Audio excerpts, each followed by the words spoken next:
Gua Pian, gua mau berbagi salah satu pengalaman supranatural yang pernah gua alamin. Jadi kejadiannya 7 tahun yang lalu, dimana gua masih kuliah di salah satu universitas swasta di kota Bandung yang berbasis IT. Waktu itu gua putusin buat ngekos aja karena rumah gua jauh. Dan saat itu gue lagi seneng-senengnya main game online. Dan malam itu saat gue lagi main game online, gue lapar. Waktu itu gue nggak tahu apa aplikasi jasa ojek online yang antar makanan itu udah ada atau emang guanya aja yang kurang update.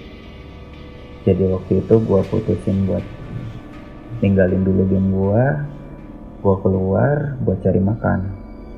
Gue ambil jaket, gue keluar. Tadinya gue mau keluar pakai motor biar cepat. Cuman gue baru inget kalau motor gue ternyata lagi ada trouble gitu. Jadi gue nggak bisa pakai. Akhirnya gue memutuskan buat jalan kaki aja. Waktu itu kalau nggak salah sekitar pukul 11:30 atau udah jam 12 lebih, gue lupa tepatnya. Gue jalan keluar dari kosan dan akhirnya gue sampai di jalan besarnya. Dan tempat makan itu dekat kampus. Gue keluar cuman bawa uang pas karena gue tahu gue mau ke tempat makan itu, yang mana di situ kayaknya yang sampai malam 24 jam dan gue bisa makan kayaknya itu aja. Jadi gue bawa uang pas. Waktu itu jadi untuk bisa ke tempat makan itu sebenarnya bisa lewat jalan raya, lebih rame. Tapi gue males karena emang kayaknya jalan untuk pejalan kaki itu habis sama orang-orang jualan atau orang-orang parkir. Jadi gue lewat jalan alternatifnya, yaitu lewat komplek. Komplek ini emang bukan komplek yang rame. Jadi emang komplek yang isinya rumah-rumah gede yang gue pun nggak tahu apakah rumah itu ditempati atau tidak gitu. Dan beberapa mungkin kantor. Gue lewat situ tenang banget, hening. Bahkan gue nggak bisa denger suara binatang malam kayak jangkrik kayak gitu, hening banget. Hanya suara angin paling gue bisa denger. Sebenarnya gue nggak penakut banget sih, karena udah beberapa kali gue ketemu yang begituan. Jadi mungkin agak terbiasa, tapi ya tetap takut.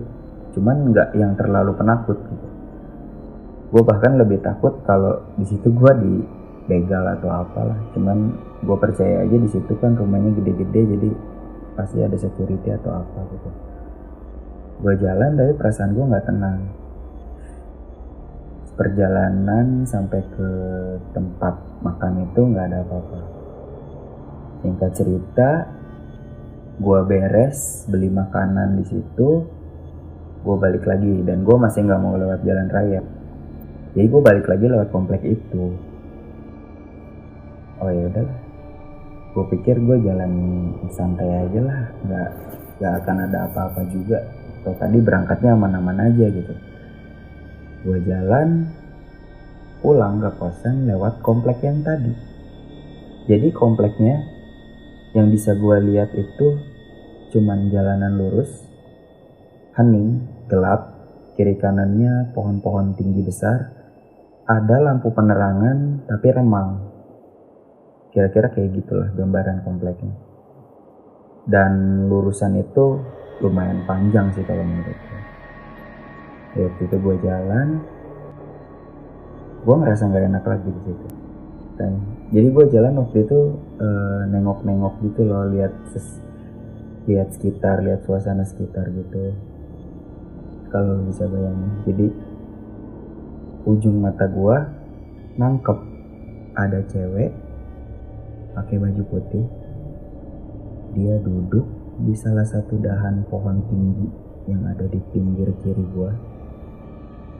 Rambutnya panjang sampai nyentuh ke aspal. masih agak jauh, tapi itu ujung mata gue lihat jelas banget.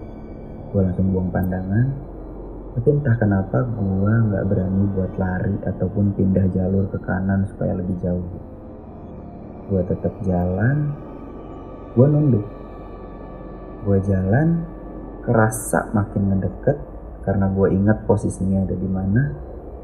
Kerasa juga gue dengar ada senandung yang makin deket gue dengar di telinga gue. Semakin gue jalan, semakin senandungnya kedengeran. Waktu itu gue ngerasa gue ngelewatin rambutnya yang panjang itu. Perasaan gue campur aduk banget waktu itu. Takut, mau lari gak bisa. Akhirnya gue cuma bisa nunduk, lihat ke jalan, dan gue lihat gue ngelewatin rambutnya dan suara senandungnya makin jelas. Gue baca doa yang gue bisa sampai akhirnya gue beristighfar. Astagfirullahaladzim, astagfirullahaladzim, astagfirullahaladzim. Gue beristighfar sambil jalan, sambil nunduk. Suaranya hilang, perlahan hilang. Gue lanjutin istighfar sambil nunduk. Astagfirullahaladzim, astagfirullahaladzim, astagfirullahaladzim. Sampai gue yakin suaranya benar-benar hilang.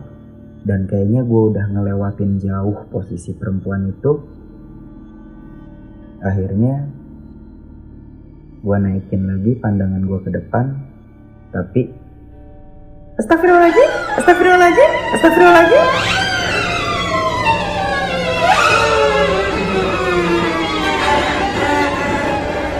Gue blank di situ. Dia teriak depan muka gue, beristighfar sambil goyangin kepalanya, miring ke kiri, miring ke kanan, berulang-ulang. Dari situ gue nggak inget lagi apa-apa, gue ngeblank. Akhirnya gue kebangun. Kayaknya waktu itu udah fajar, agak terang, tapi belum terlalu terang. Dan waktu itu gue dibangunin sama tukang sapu, salah satu rumah besar di situ. Waktu itu gue masih pegang bungkusan makanan yang gue beli semalam. Dan gue dibangunin, gue ditanya, kenapa? Dia bilang kayak gitu. Kayaknya saya semalam diganggu sama makhluk yang ada di sini. Dan saya pingsan, sekarang baru bangun. Oh, si Eneng, tukang sapu itu bilang kayak gitu. Itu sih udah biasa, kalau emang dia lewat sini di atas jam 12, ya pasti ketemu. Dia bilang kayak gitu. Oke, mungkin segitu aja cerita gue kali ini. Gue Pian, pamit.